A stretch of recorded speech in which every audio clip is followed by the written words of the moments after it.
नमस्कार। आज हम इफ़ स्टेटमेंट के बारे में बात करेंगे, जो सी की एक हम कह सकते हैं कंडीशनल स्टेटमेंट होती हैं।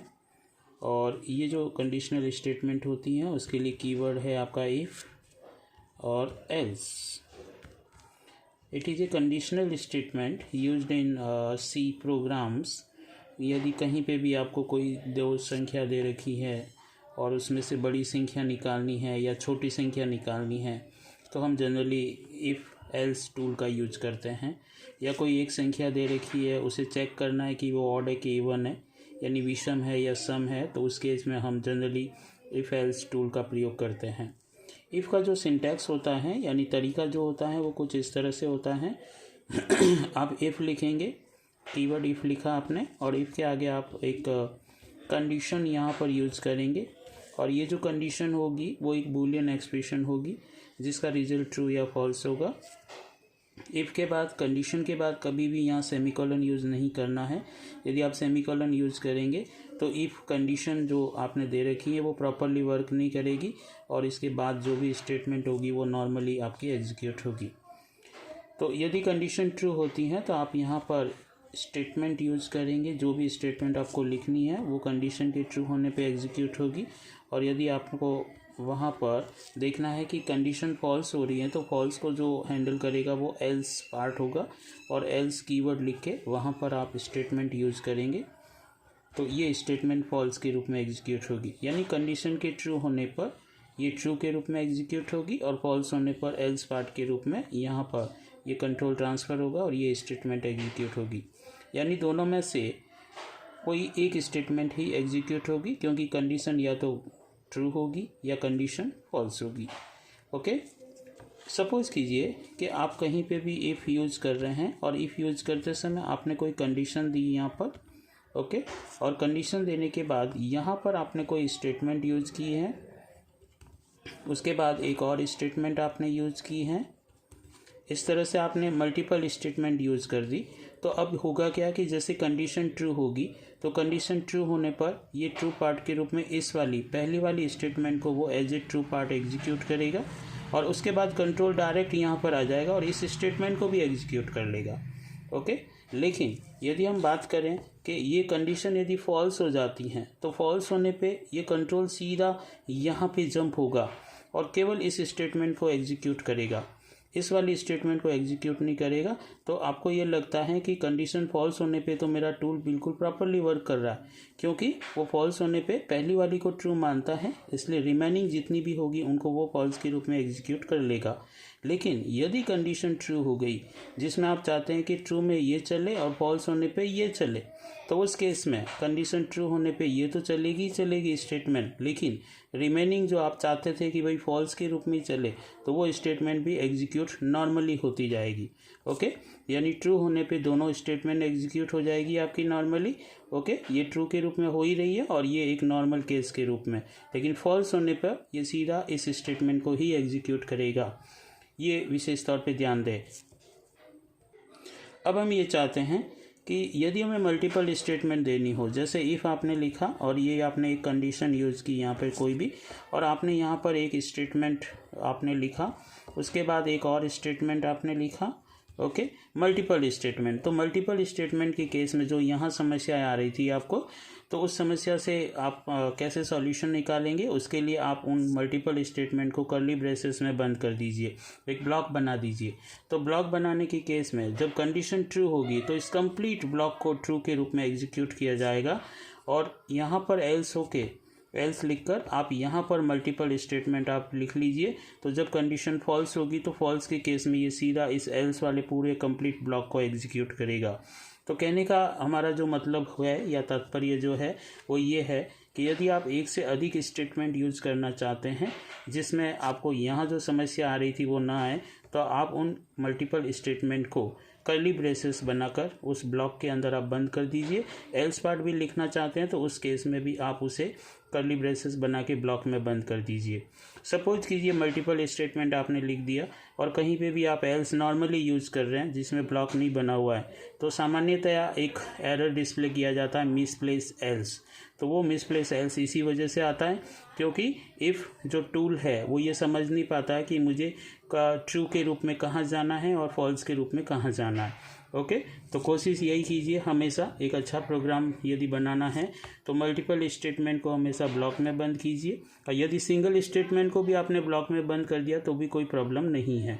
लेकिन मल्टीपल होने पर आप चाहते हैं कि इसी तरह से प्रोग्राम हमारा एग्जीक्यूट हो सही तरीके से, तो मल्टीपल को ब्लॉक में बंद कीजिए, एल्स पार्ट लिख के भी ब्लॉक को बंद कीजिए।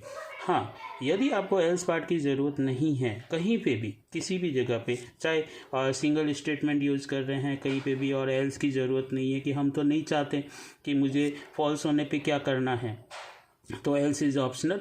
एल्स की ज़रूरत होने पर ही उसे यूज़ करें, अदरवाइज यूज़ करने की आवश्यकता नहीं है। तो एल्स कीवर्ड इज़ ऑप्शनल। अब जैसे कि एक नॉर्मल सा प्रोग्राम हम यूज़ करते हैं, जैसे सपोज कीजिए कि हमने 2 वेरिएबल बनाए, इंट ए, उसके अंदर हमने एक वैल्यू रखी 10 और एक हमने यहाँ पर बी वेरिएबल बना दिया, उसमें हमने 20, और यहाँ पर हमने एक कोड यूज़ किया if A greater than B. Okay, और हमने यहाँ पर प्रिंट एफ स्टेटमेंट यूज़ कर ली। प्रिंट एफ के अंदर हमने लिखा यहाँ पर नॉर्मली के ए इज़ मैक्स, के ये बड़ा है। ओके, इस तरह से, और फिर हमने यहाँ पर एल्स पार्ट लिखा और एल्स के अंदर हमने यहाँ पे लिख दिया print f B is max, के बी बड़ा है। तो यहाँ पर यदि एक ही वैल्यू 10 और बी की वैल्यू 20 है और अब इसे एग्जीक्यूट किया जाएगा तो यहाँ 10 ग्रेटर देन 20, यानी कि कुल मिला के हमारी जो कंडीशन बनेगी वो ये बनेगी कि 10 इज़ ग्रेटर देन 20, कंडीशन हो रही है फॉल्स। तो फॉल्स होने पे ये सीधा यहाँ पर जंप होगा और B is max message print हो जाएगा।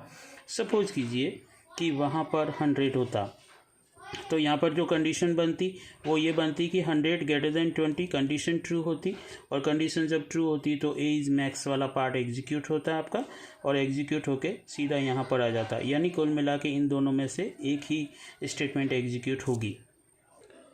अब सपोज कीजिए आपने कुछ स्टेटमेंट कुछ इस तरह से लिखी आपने, हम वेरिएबल यही मान के चल रहे हैं कि if A greater than B, और यहाँ पर आपने लिखा प्रिंट एफ, और प्रिंट एफ में आपने लिखा ए इज़ मैक्स, इस तरह से, और किसी तरह का कोई कीवर्ड यूज़ नहीं किया एल्स वगैरह, और आपने डायरेक्टली यहाँ पर बी इज़ मैक्स बी आपने स्टेटमेंट यूज़ कर लिया।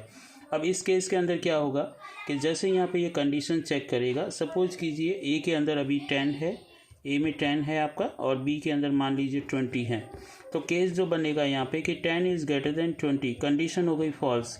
तो जैसे ही कंडीशन फॉल्स होगी तो फॉल्स के केस में सीधा यहाँ जंप करेगा और बी इज़ मैक्स आपका वहाँ पर डिस्प्ले हो जाएगा, इसमें किसी तरह की कोई प्रॉब्लम नहीं आएगी। लेकिन सपोज कीजिए कि ए के अंदर 100 है और यहाँ पर केस अब बनेगा कि 100 ग्रेटर देन 20, तो कंडीशन बन जाएगी आपकी ट्रू। ओके, अब जैसे ही कंडीशन यहाँ ट्रू बनी तो ट्रू के केस में इसको तो एग्जीक्यूट करेगा वो ट्रू के रूप में, यानी ए इज़ मैक्स मैसेज प्रिंट हो जाएगा। लेकिन जैसे ही यहाँ पर एल्स नहीं दिखेगा तो ये बी वाली जो स्टेटमेंट है जो आपने लिखी है प्रिंट एफ, इसको भी नॉर्मली प्रिंट कर देगा। यानी कि ए ग्रेटर देन बी, यदि कंडीशन ट्रू होती हैं तो ये दोनों की दोनों statement A is max and B is max आपका प्रिंट हो जाएगा, और यदि कंडीशन फॉल्स होती हैं तो ये ए वाली जो यहाँ पर लिखा हुआ ए इज़ मैक्स इसको स्किप कर जाएगा और ये सीधा बी इज़ मैक्स को प्रिंट करेगा। ओके, तो ये थोड़ा सा इम्पॉर्टेंट है, बहुत ही ज़्यादा इम्पॉर्टेंट है इस चीज़ को समझना कि कहाँ पर हमें एल्स यूज़ करना है और कहाँ एल्स यूज़ नहीं करना है। ओके, सपोज कीजिए आपने if A greater than B लिखा और यहाँ पर गलती से आपने सेमीकोलन लगा दिया, जबकि इफ़ के बाद कभी सेमीकोलन नहीं लगता लेकिन गलती से लग गया, तो ये वाली जो स्टेटमेंट है इसका कोई तथ्य नहीं निकलेगा, कोई मतलब नहीं रहेगा, और डायरेक्ट कंपाइलर दोनों ए इज़ मैक्स और बी इज़ मैक्स को प्रिंट कर देगा। जनरली कहा जाता है कि एरर आता है, लेकिन वो प्रोग्राम एग्जीक्यूट हो जाएगा आपका, इसे हम एरर नहीं कहेंगे, ये इसको नज़रअंदाज कर देगा और इस स्टेटमेंट का कोई मीनिंग नहीं रहेगा, और direct A is max and B is max. Error उस केस में आता है जब यहाँ पर आप कोई भी स्टेटमेंट गलत लिखते हैं, यानी रिलेशनल ऑपरेटर के साथ लिखेंगे तो वो कंडीशनल स्टेटमेंट मानी जाएगी। जैसे मान लीजिए मैंने कहीं पे भी ए असाइन बी ऐसी स्टेटमेंट दे दी, तो ये तो एक तरह से देखा जाए तो कंडीशनल स्टेटमेंट बनी नहीं, ये तो आपका क्या हो रहा है कि बी के अंदर जो वैल्यू है वो ए में असाइन हो रही है, यानी असाइनमेंट एक्सप्रेशन बन गई है आपकी, तो ये गलत होगा। यदि आपको कहीं पे भी स्टेटमेंट कंपैरिजन देना है तो कंपैरिजन आप कुछ इस तरह से देंगे, तो ये आपका एक कंपैरिजन ऑपरेटर बना। वो ये चेक कर रहा है कि ए की वैल्यू जो है वो बी के इक्वल है क्या, तब ये आपकी कंडीशनल स्टेटमेंट बनी है। तो ये विशेष तौर पे आप ध्यान रखें। तो इस तरह से कभी भी हम किसी कंडीशनल टूल के साथ वर्क कर रहे हैं तो इन सभी बातों का ध्यान रखना आवश्यक है। और एग्ज़ाम के अंतर्गत भी आप इसी तरह से एग्जाम्पल के साथ, यदि एग्जामिनर या जो भी आपका क्वेश्चन आ रहा है उसको यदि अच्छी तरह से एक्सप्लेन करेंगे तो कहीं पे भी आपके मार्क्स डिडक्ट होने के चांसेस नहीं रहते हैं। तो आज हम नॉर्मली इफ़ के बारे में इतना बात करते हैं। नेक्स्ट वीडियो के अंदर हम कंडीशनल स्टेटमेंट के अंदर यदि कंडीशन में कंडीशन आ जाती हैं तो उसके बारे में बात करेंगे, जिसे नेस्टेड इफ एल्स कहा जाता है। Thank you.